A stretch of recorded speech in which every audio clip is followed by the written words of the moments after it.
isang badingdong na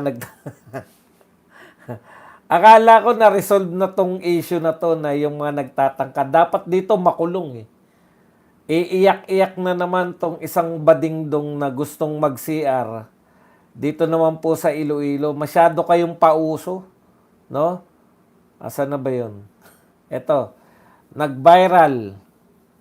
7 hours ago. Nag-viral ang video ng transwoman na si Ayumi Nicole, kung saan nakaranas siya ng diskriminasyon sa loob ng isang mall sa Iloilo City. Iloilo City proper, na hindi siya papasukin ng isang janitress sa loob ng women's restroom. Ayan. Paawa na naman at mga traumatized daw sila at alam mo nyo, kayong mga trans, meron ng CR sa inyo ang mga mall. Bakit ayaw nyo mag-CR para sa mga trans? 'Di ba? Lahat po eh. Batas po yan eh. Binigyan kayo ng sarili nyo CR para hindi kayo manggulo sa mga babae. Alam nyo, maaring ikaw, hindi ka dahil iyakin ka eh. Pero yung mga ibang manyak, magsusuot lang ng babae yan, hindi na po pinapayagan. Masyado kang late, iho. Ikaw badingdong ka. Masyado kang late sa... May batas na tayo na may separate CR na para sa inyo. Saan kayo? Doon kayo sa mga handicap, tsaka sa mga senior citizen. Hindi kayo nararapat sa mga normal kasi hindi kayo normal. Gusto nyo magkaroon ng sariling CR, binigyan kayo. Gusto nyo pa rin mag-CR sa babae? Ano kayo, siniswerte? Meron na nga separate CR para sa inyo. Ayaw naman mag-CR. Oh, bakit? Maaarte kasi kayo. Yun lang po yung sagot natin dyan. No? Ayan. Tapos, natotrauma daw sila. Bakit ka matotrauma? Tanga ka. Pucha. Paano ka matotrauma? Ay, alam mong may separate CR. Hanapin mo yung CR para sa mga senior citizen, handicap, PWD, at saka sa inyo. Sama-sama kayo dun eh. Medyo pagpipilit, makukulit talaga. Alam niyo po, wala lang nag-aaral eh. Pero alam niyo, yung mga trans, yung mga bading, walang problema eh. Yung mga badingdong, yung mga tomboy, matagal na pong may mga bading at tomboy. Wala namang problema, hindi naman tayo discriminatory. Di ba? Depende po sa bading. Daming teacher na bading, ang daming mga artist na bading. Ginagalang naman. Depende po yan. Kasi sa lahat naman po eh. Hindi rin, pag lalaki at babae, ganun din naman eh. Depende po kung ano yung gusto mong i-portray sa sarili mo. Kung ikaw ba ay bastusin o hindi. O, di ba? Ang daming kagalang-galang na mga... Sanay po tayo. Sanay po tayo sa mga badingdong at mga tomboy. Nagkakaproblema lang po tayo dito sa mga trans. Kasi may mga sapaw po kayo. Tama po ang sinabi. May sapaw kayong mga trans. Yan lang yung paliwanag doon. Kasi ipagpipilitan ninyo. Kung hindi ba naman kayo may sapaw, hindi kayo makontento na kung lalaki ka at may puso kang babae, bading ka. Hindi gusto nyo. Transwoman. Yan ang pauso nyo lang sa utak nyo. May mga sapaw ka. Pucha, kahit magalit kayo lahat mga LGBTQ, RSTU, BWXYZ, ano pakialam ko. Hindi po namin kayo yung mga gay at lesbian. Matitinong tao eh. Alam nila na hindi ako lalaki. Bading ako. Tapos, hindi ako babae. Tomboy ako. Pero pag nabuntis ako, babae na rin. Pasimplihin nyo lang. Dinadagdagan nyo pa po siya. Okay. Sinabi ng Rappler, if the Discaya's hands were truly clean. Puputulin ko na kayo, no, Rappler? Alam mo, Rappler, Sabi nila, if the Discayasans were truly clean, they would have disclosed the full history of their dealings. Instead, their silence in the Duterte years reeks of selective amnesia or worse of a backroom deal. Sige. Barahin na natin yan ng Duterte pa rin, no? Kayo tutang-tuta kayo, Rappler, eh. Tutang-tuta kayo ni Martin. Lahat to, tuta kay Martin. Basta, alam nyo po yung dialogue ng mga, lahat po ng media na ganito ang dialogue. Bakit hindi nyo rin inuukol-kill yung mga flood control budget nung panahon ni Duterte? Bakit ang inuukil-kill nyo lang yung panahon ni Marcos? Di ba? Ganyan po ang mga dialogue nila. Ang tanong, nabuhay tayo ng 6 na taon sa panahon ni Duterte.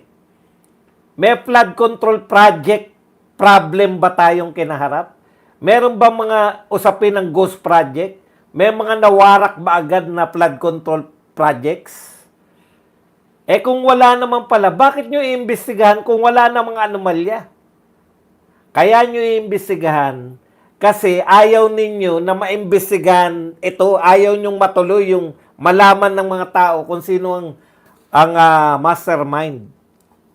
Alam na po ng mga tao. Yun nga yung tunguhin ni Marcoleta. Gusto nyong imbestigahan si Duterte kahit walang anomalya? Okay na kami sa AJK. Kasi yan yung bintang nyo kay Duterte. Okay na kami sa mga tokhang-tokhang dahil talaga namang may tokhang. Ang problema lang, ang tingin ng tao, maganda yung tokhang. Dahil milyon ang sumuko sa tokhang eh. Di ba? Taliwas sa gusto nyo palabasin na ang tokhang ay ibig sabihin na kill, kill, kill. Sa totoo lang, ang tokhang pinagbago niya yung milyong sumuko. AJK, walang problema dyan kasi yan lang naman bintang nyo. Pero eto po, wala kayong binintang. Wala kayong binintang sa Duterte nung panahon niya na may anomalya sa flood control projects.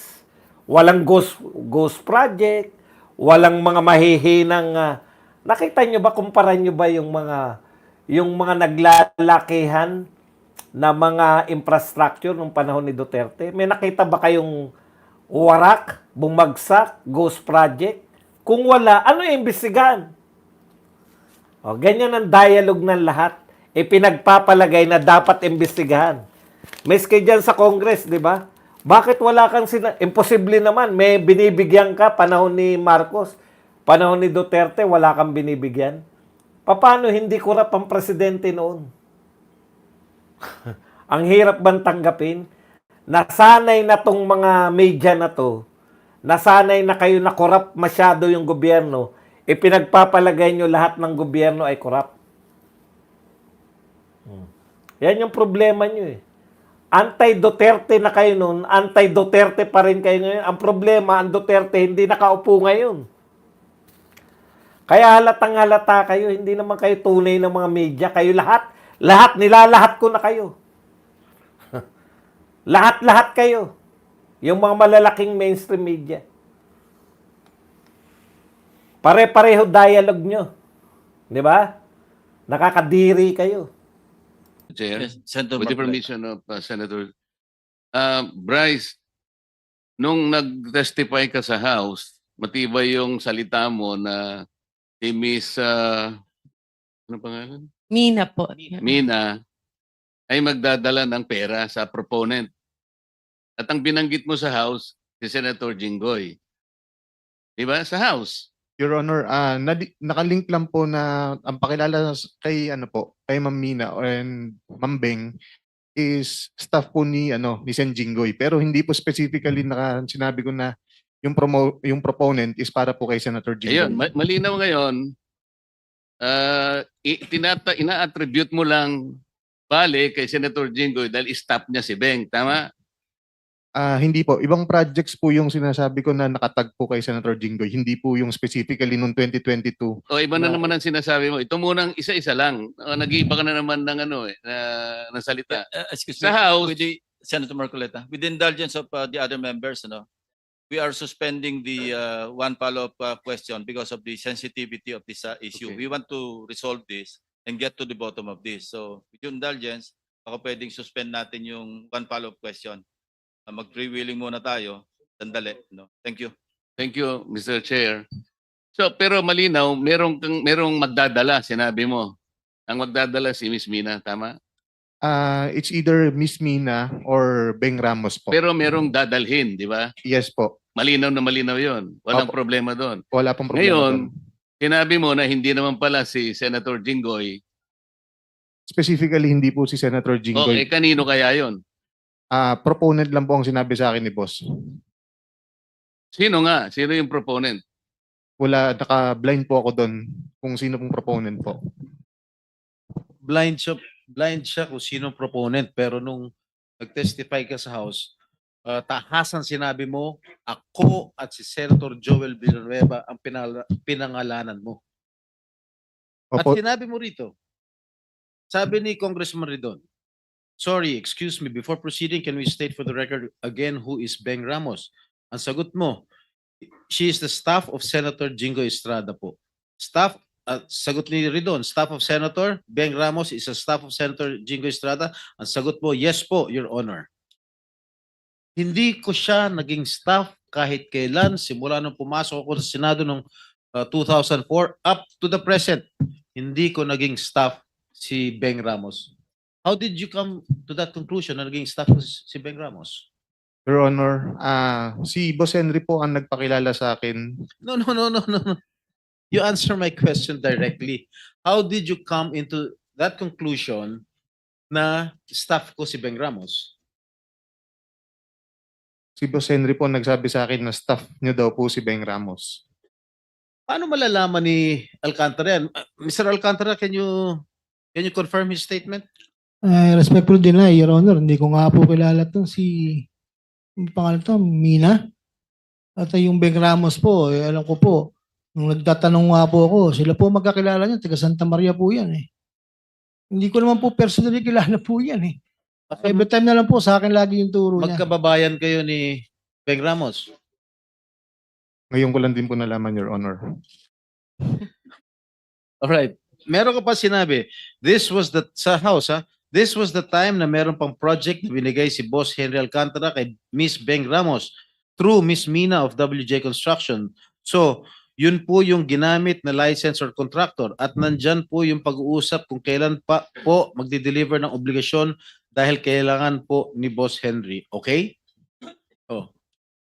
Ano ibig sabihin niya? Ito po yung binigay nga po na project ni Boss kay Ma'am na contractor, kay Ma'am Mina, slash Ma'am Beng Ramos. I thought, kilala mo ba Mr. Alcantara si Mina?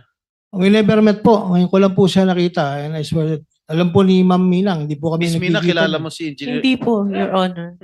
Anyway. Kahit po si Sir Bryce Teka. sa phone Sino ko lang. nagpakilala sa iyo kay Bryce? Binigay lang po sa akin ni Beng Ramos yung number niya. So over the phone lang po kami nag-usap. Okay, so kinontak mo na siya on the Opo. basis of the... Yeah. Opo. Thank you. Okay, just to pursue further, no? Miss Mina, ni minsan, hindi ka nagpunta sa tanggapan ko, sa opisina ko. Tama po. Hindi po. Never tayo nag-usap at ngayon lang tayo nagkakilala. Tama po ba? Ngayon lang po. Ipinatawag ka sa hearing na ito dahil nabanggit ang pangalan mo at yung WJ Construction sa testimony ni Bryce Hernandez sa Kongreso noong September 9. Tama po ba? Yes po, Your Honor. Okay. Ito pong text message na inilantad ni Bryce Hernandez doon sa House hearing. Okay? Natatanda mo ba itong text message na ito? Yes po, because I still have that in my Ikaw phone. ba nagpadala nito? Ako po. Ikaw? Ako po. Bakit Beng Ramos ang nakalagay doon? Pinanood ko nga po yung hearing ng congressional and it appeared po na to Bryce, ang ka-text niya po ay si Beng Ramos. So, bakit Beng Ramos ang nakalagay rito? Kasi po ang pakilala ni Boss sa akin is Beng Ramos is staff niyo po, hindi naman po si Ma'am Mina. Si Beng Kaya- Ramos ang staff ko? Opo, yun po ang sabi niya sa akin. Sabi nino? Ni Boss Henry ko po. Paano niya malalaman? Hindi naman kami nag-uusap niya. Paano niya malalaman staff ko si Beng Ramos? How will he know? Hindi ko rin po alam. Yun lang po ang sinabi sa akin ni Boss Henry. Kaya po Alam mo, nagkaroon po kami ng connect ni Alam mo, Ma'am Beng Ramos tsaka si alam mo, Ma'am Mr. Mina. Bryce, masyado ka na nagsisinungaling eh. Anyway, so, ang pagkakaalam mo, sino nag-text sa'yo nito? Si Miss Mina o si Beng? Yan po. Nakalagay po pala yung akala ko po, si Ma'am Beng Ramos. Pero si pala, Ma'am Mina ng WG Construction po. Okay. Ito, nangyari to December 10, 2022. Just for the record. Tama po ba? Opo, Your Honor. Sabado itong, namin, Sabado to, December 10, 2022. Kaupo lang namin mga bagong senador nun. Okay? Senator So- Jinggoy, Yes. with the, Yes, please. Mr. Chair, Go ahead, please. interjection lang, Mr. Senator Jinggoy, kung baka pwedeng to give clarity, saan yung Beng Ramos na yan? Paupuin natin dito. Mr. Chair.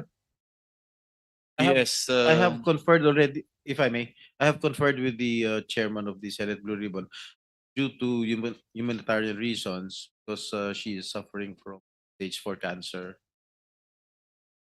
Wawa naman. We decided against inviting her because she's undergoing chemotherapy. Well noted, Mr. Chair. Thank you. Sorry, I don't know about that information. Thank you. But sana, para maklaro ito. But thank you, Mr. Chair. Okay.